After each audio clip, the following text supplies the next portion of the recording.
Welcome to HB RV Lifestyle, the podcast. I am the host, the Honey Badger, here to give it to you straight and transparent about the RV business, as well as other things. Today is a very sad day in the RV industry. There is a company that is closing its doors, and it's not a good thing. It's going to have a ripple effect. It's very sad. I also want to talk about something that's very personal and close to me. Some of you are going to think I'm being silly, but it's just something I really want to share with you guys because it's kind of an emotional thing. But first, I want to start with our normal every Monday podcast episode, which is talking about recalls, right? Now, there may be some light foul language in here, okay? It's not going to be like every other word, but just to give you guys a fair warning, because there's going to be some passion involved in this, there may be some foul language, okay? So if you have little ones, you may want to listen to this later, okay? So I'm going to link the article because I always get it off rvbusiness.com just because it's nice big letters and easy for me to read. And I'll link it in the description of the episode. So if you're listening on Spotify, Apple, Amazon, iHeart, YouTube, etc., wherever you're getting this podcast from, you'll be able to actually read the article later if you like. So this is from the NHTSA, the National Highway Traffic Safety Administration. The first one is Rev Recreation Group is recalling certain 2022 to 2024 Fleetwood Discovery and Holiday Rambler Endeavor, motorhomes equipped with Remco 5054 Rebel 4.0 GPM water pumps. The water pump harness was designed with inadequate fuse protection. Shocking. Dealers will inspect and relocate the water pump circuit to a properly sized fuse as necessary free of charge. Now what's interesting about that is I bet you I know where this recall came from because I've heard through a lot of the whispers amongst the industry that a lot of water pumps have been failing on motorhomes. So it may, and when the manufacturer was getting the pump back, there was nothing wrong with it. So that might be where that came from. Okay. Now this one pisses me off. Forest River Inc. is recalling certain 2024 Catalina 154 RDX and Forest River Aurora 15 RDX travel trailers. Now, give you context. Catalina and Aurora are identical. They are the same freaking unit. Aurora just happens to be a private label for Blue Compass. Okay, now I'm not mad at Blue Compass. Not at all. I'm mad at Coachman Catalina. I'll explain why here in a minute. It says the panel that isolates the cooktop from the furnace was not properly sealed during manufacturing, which could result in an inverted cooktop flame. That's idiotic. Dealers will seal the furnace from the cooktop free of charge. Why would you be that stupid? This is now 4 months straight. Catalina and Aurora have had the dumbest recall on their small travel trailers. This 154 is like your 15995 trailer. How hard is it to build a 15995 trailer when it's only a 15-foot box? It seems like Catalina, and I sell Coachman Catalina, but it seems like they have severely gone downhill this year. Severely. They are. And the interesting thing is I have friends that work at Coachman Catalina.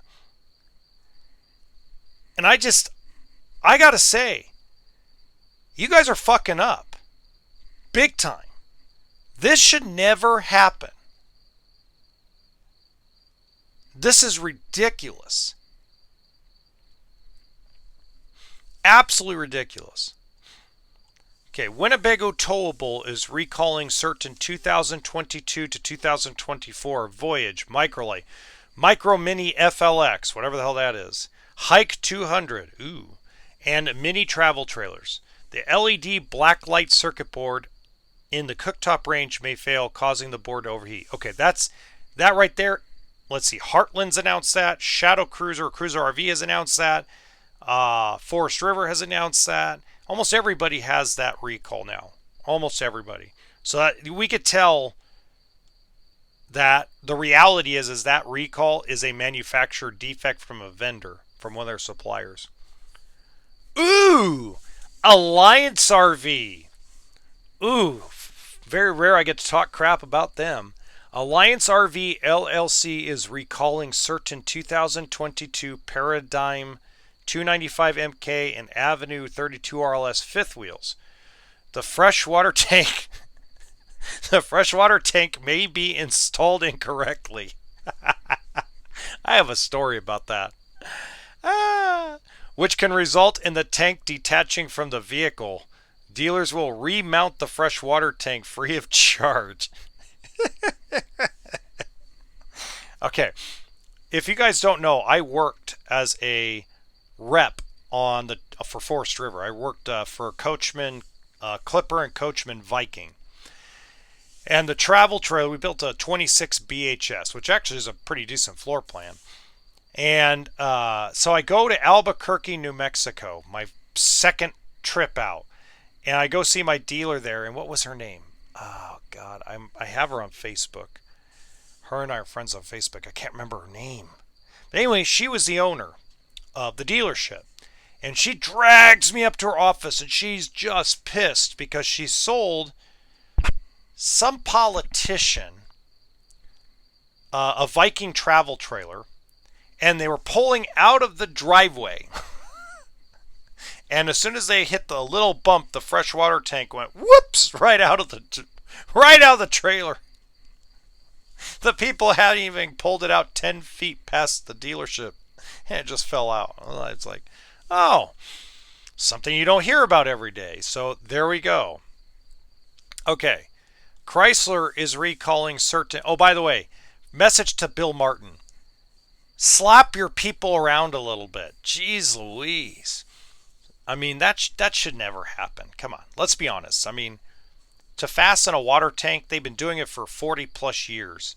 The industry in general has been doing it for 40 plus years. It's not a complicated thing.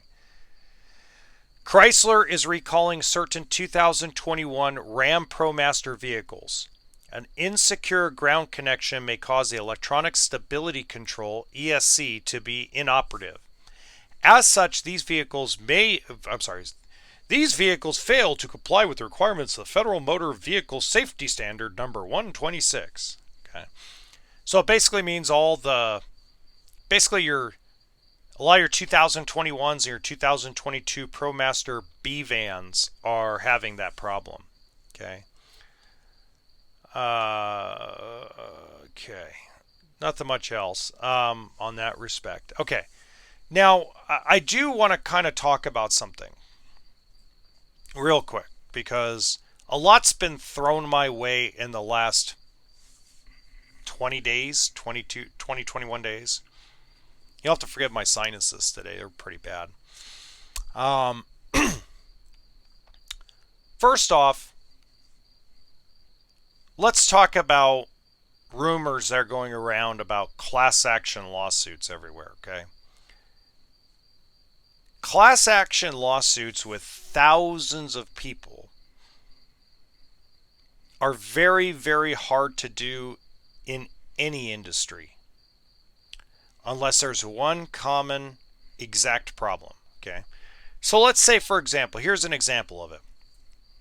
If Ford has a braking problem across the entire spectrum of their Ford F-150s, and it's a 3-year problem, and it's caused massive pain, and they didn't do anything about it, or the fix they did about it didn't work out, whatever the case may be, that's easy to sue for. Because you got thousands of F-150 customers that have the same identical problem. Okay? Just like with a recall, when it comes to these frame flex / frame failure / broken frame, if you know where I'm getting that from, there's no, it's been very hard to pinpoint what has caused it. Because in some cases, in a lot of cases, folks I've talked to, it seems like everybody has a little bit different of a problem. The most common is obviously the flexing of the frame too much, but there's people with cracks in their I-beam. There's folks with outriggers that have snapped. It's very hard to get that kind of lawsuit going with thousands of people. Could it be eventually with 50 people, 60 people? Probably. I wouldn't rule that out. Will the NHTSA issue a recall on the frames coming from Lippert? More than likely, no. I'd say the chances are less than 0.1% that's going to happen, because you have so many other RV factories, so many other brands that are not having this problem at the level that Grand Design is allegedly having. Okay? It doesn't mean, when I say things like this, it doesn't mean stop reporting it. It doesn't mean that doesn't mean stop fighting. It doesn't mean those things. It means lower your expectations. Okay? The best thing that everybody can do that's having problems with a Grand Design fifth wheel frame is continue to communicate about it. Education is the best power. It is actually to educate people in what is going on with your rig and the way you're treated, no matter if it's good, bad, or indifferent, is beneficial to the next person that is trying to make a decision. Okay? And seek help. There's Pete and Lisa West. They really want to help you out. And there's no ulterior motive behind their help. Okay? But be wary of something. There is, how do I put this? There is some specific YouTubers out there that are in it strictly for the money. Period. The clout and the money. I found out today something that was, and I'm not going to announce it because I think that this YouTuber needs to come clean. There's a specific YouTuber on the Armageddon clout side of things that has been lying to people. And that person needs to come clean. Because what they are stating cannot be proven. And I found out that one of the things this person has said is very, very untrue. Like so untrue that it's a flat out lie. And if this YouTuber, I'm going to give this YouTuber, and he or she knows who you are, if you do not come clean about your lies by May 31st, I don't care how you do it. I don't care if you make a big old video and make millions of dollars doing it. I don't care. Come clean by May 31st, or I'm going to take the evidence of your lies and I'm going to expose you. Because you are lying. You're lying to the RV community. You're lying to the general public. You know who you are. You listen to my podcast, at least I've been told you do. Come clean, or I'm going to expose you. That gives you plenty of time to set up whatever you need to set up to come clean. Because it's really fucked up. You built all this trust, and then I find out you're flat out just making shit up. And that's not right. It's far from right. Because here's the thing, guys. When I speak to you about things, my goal has no ulterior motive. Would I like to make money doing it? Absolutely. I'd love to one day just do this full time. Do nothing but basically educate you every day. Give you the good, the bad, the ugly, the crappy, and the great. Okay? But there are people's livelihoods on the line. When you're making shit up, you are basically putting families' incomes at risk. You're basically attempting to take money out of families' pockets to feed their kids and their family. That's what you're doing. Whether that's your intention or not is completely up to you. So, for the families in the industry to make sure they get all the correct information, I'm going to expose you if you don't come clean. Period. Because those families that work in California, Oregon, Idaho, Indiana, all these folks that are laborers, transporters, these are not people that are millionaires and billionaires. If you want to destroy an industry, if that's your goal, you want to destroy an industry and destroy people's livelihoods, I got to stop you. Now, if everything you say is 100% accurate, prove me right by exposing the truth. That's all I have to say on that. Okay.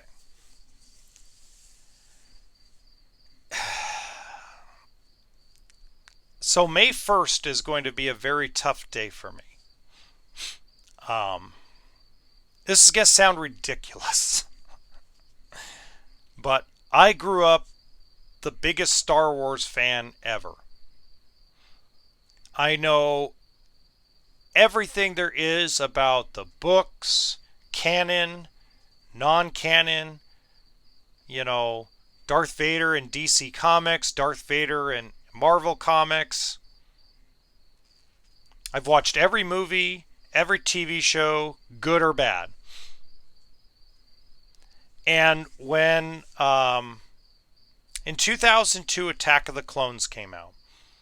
Well, let's go back further. 1999 was when Phantom Menace came out. That was realistically the beginning of the Clone Wars, okay? I loved the first three movies. A New Hope, Empire Strikes Back, Return of the Jedi. I'm not a fan of Jar Jar Binks at all. Okay, I'm like, just can't. Sometimes I wish we could just erase him out of history. But I enjoyed The Phantom Menace. I watched it inside theaters. It was incredible. I watched Attack of the Clones in theaters. I watched Revenge of the Sith in the theaters. And I was one of those guys sitting there going, man, I wish George Lucas would create and fill the gaps of the Clone Wars, because I thought there was so much to explore there, because there's there's a monologue that Obi-Wan Kenobi does in A New Hope, Alec Guinness, and he talks about the Clone Wars. He almost sets the stage. If you listen to that when he's talking to Luke Skywalker in the house and Luke first sees Anakin's lightsaber. It's like it set up this incredible, like, what could it be if you could see the Clone Wars before the dark times, before the Empire. And one of the things that is upsetting me is May 1st, Disney's going to stop doing Clone Wars content. I don't think there's much else they can do, because there are things Disney has done really well with Star Wars, and there's things that they have really screwed the pooch on. I mean, there's a certain point where they fucked a lot of shit up. Okay? Let's be real. Things that Disney did well. Rogue One, a Star Wars story. They got it right. Now, a lot of you guys will nail me in the comments for this, but if I were to rank the top 3 Star Wars movies ever made, Rogue One would be first. It would be number 1 on the list. Number 2, Empire Strikes Back. Number 3, Revenge of the Sith. Pardon me. That would be my hierarchy. And the other thing they did right, which got everybody kind of excited. I mean, yes, they repeated A New Hope's storyline for the most part, but just what could have it been with The Force Awakens? But I gotta thank Dave Filoni. If I could ever talk to the guy person to person, I would thank him for finishing Rebels and finishing Clone Wars. Because technically, if you go back to it, you had George Lucas doing the Clone Wars movie, and then the Clone Wars TV series, which my wife and kids were like, what the hell are we doing watching this? We already watched the movie. And then now they got sucked into Ahsoka Tano. It gave us a character favorite of ours. You know, someone that grew on us even when we were adults. It's like this annoying kid and grows into this incredible Jedi. And even though she probably will have more TV series, and I agree with the casting, I love the casting of her, it's just this Bad Batch episode is going to make me sad. Because I grew up with this. Oh my God, I'm going to cry. I mean, I know it's silly for a guy to get emotional over a TV show, but it's like, it was so good. And then they finished it. You know, Disney finished the series. We got a lot of the things we were looking for. And it's like, man. And I just don't think Star Wars will ever be the same. I think even with The Mandalorian out there, which is a really good TV show, even with the Book of Boba Fett, which was pretty decent, not great, but pretty decent. The Ahsoka series is pretty good. The Kenobi series I thought was kind of okay, and then it got really good at the end. It's like, it's hard to fathom. It's very hard to fathom. So I'm enough of that crap. It's just so tough. I mean, even the new video games. I mean, it's just crazy. Okay, there's another really emotional thing for me coming up. So, Earth Cruiser is closing. 16 years. So I met the guy who started the company back in 2009. And they were built in Bend, Oregon, if I remember right. But they announced that they're ceasing operations after 16 years of innovation in the overland travel industry. The company's last day of operations was April 25th, 2024. Since its founding in 2008, Earth Cruiser has been at the forefront of designing and manufacturing vehicles that have taken Intrepid adventures to the most remote corners of the globe, the release continued. The company's product line includes EXP, FX, and Terra Nova models, which were really good, as well as the recently unveiled GMC Hummer EV Earth Cruiser upfit. Despite Earth Cruiser's many successes, changing market dynamics and economic challenges have made it increasingly difficult to sustain operations going forward. Officials stated in the release the decision to close business was not taken lightly, but after careful consideration and in-depth strategic analysis, the company has made the decision to wind down operations in its current form. Guys, and I'll link this in the description box too. This is going to start becoming more and more common.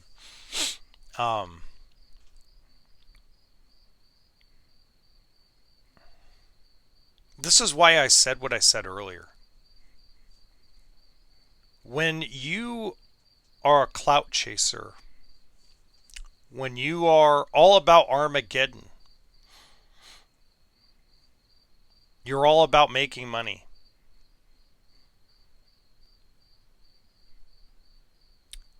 You start to affect people's paychecks and livelihoods. This company was so good. They didn't sell a lot of them. They didn't build a lot of them. But their idea was to get you to have the best off-grid camping experience ever. I mean, and this has gotten out of control. You have all these people that are sitting on the sidelines of buying an RV. And a lot of it's very valid. I'm not saying it's not valid to have quality concerns. But to be flat out lied to causes companies to close.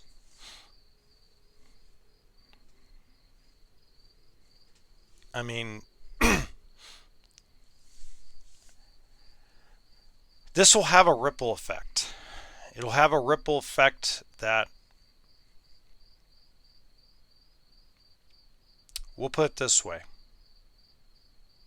The 4x4 RV market is going to probably die.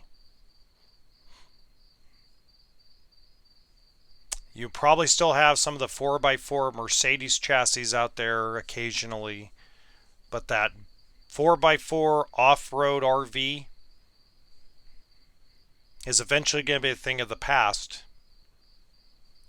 because number one, it's a lot of times outside of the realm of what people can afford.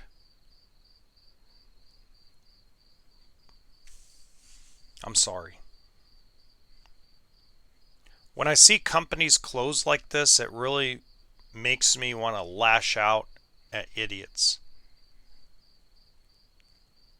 They were a very high quality, good quality company. They built a very quality motorhome.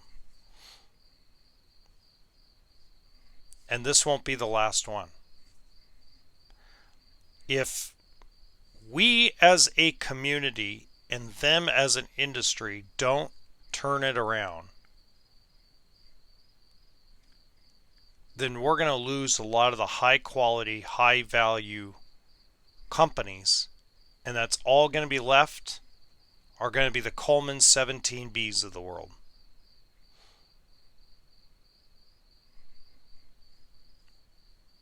Let's be real. Those 13.9, 14.995 low quality travel trailers, low quality motorhomes is it. Because these guys are affected by the economy does affect companies. But when you're a company that sells $200,000 motorhomes, you're targeting a specific audience. And if that specific audience is not spending money right now because of quality concerns, or someone's building a cheaper version of what you build. Say, hey, that's the way it is. But when you start telling as a influencer, we have more, as an influencer, we have a responsibility to not be Fox News or CNN or MSNBC and have one voice, one message against opposition of something. And I talked about this on Friday and Saturday night, was both sides are wrong. Both sides of the spectrum are fucking wrong. The sunshine and rainbows people are wrong. The people on the Armageddon clout chasing side are wrong. Big picture is longevity. Big picture is take care of people that take care of you. Not editing out sections of a video to make a narrative look right. We have enough of that with the mainstream media. We have enough of that with all this political nightmare of an election.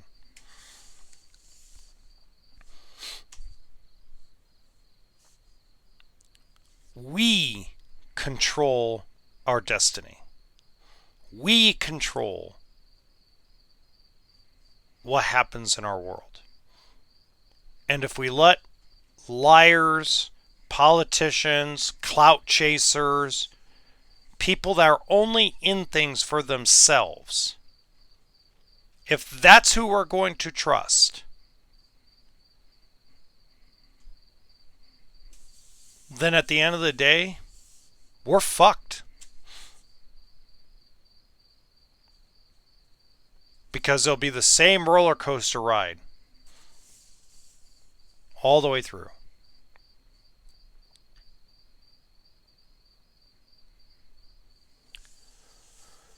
Big shout out to JD at Big Truck Big RV. I liked your last video, brother. And I want everybody to realize something. Go back to JD's video with Lippert, what I call the puff piece that was basically rolled out there. And compare it to what he's talking about today. It just goes to show you that both sides of the YouTube spectrum are wrong in the way they do things. JD is proof positive of that. And JD is also proof positive that we can get to a point where people can change their content or come out with stuff that everybody's got their own style about it, but they come out with what reality is, not what's going to make them the most ad revenue on YouTube. Would I like to make more money on ad revenue on YouTube? Absolutely. Will I down the road? Probably. Will it change the way I do things? Fuck no. I mean, that's just a fact of life. I'm not going to do that. I'm not going to change what I do. They can throw all kinds of money at me. I'll gladly take it. And then I'm going to keep doing what I'm doing. And they know that. If you don't think they don't know that, they know that. Someone called and asked, not called them, emailed me and asked me a question. And the question is, why hasn't anybody sent you a C&D, a cease and desist? Why don't they come after you? Why? Well, first of all, they did come after me, but not who you think. They did try to discredit me several times, but then they found out that's almost impossible to do.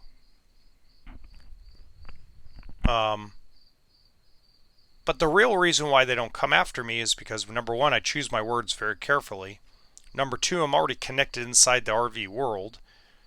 So it's kind of hard for them to discredit somebody that works in the industry. And number three reason why is because I don't pick a side. Yes, I'm pro customer advocate. Yes, I am for the customer when it comes to getting their rig fixed or giving them the education they need so that way they can make good solid decisions. But I don't pick a side. I'm in the middle. And I'm not in the middle politically or anything like that. It's just like if the factory screws up, I'm going after the factory. If the customers or the influencers are lying about something and I find out they're lying about something, I'm going to call them out for it. If I'm doing something stupid, I'm going to call myself out for it.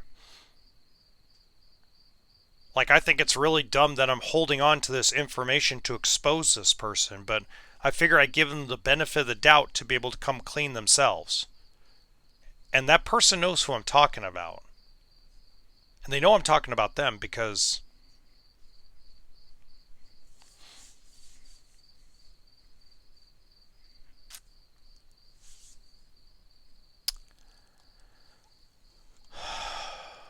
wow. I'm sorry, I'm still in shock about this Earth cruiser closing down.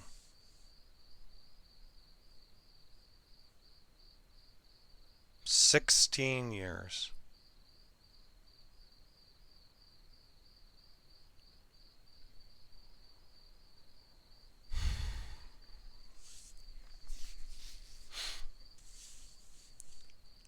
We're gonna go to this is god damn. Fuck. Anyway, you guys have a good one.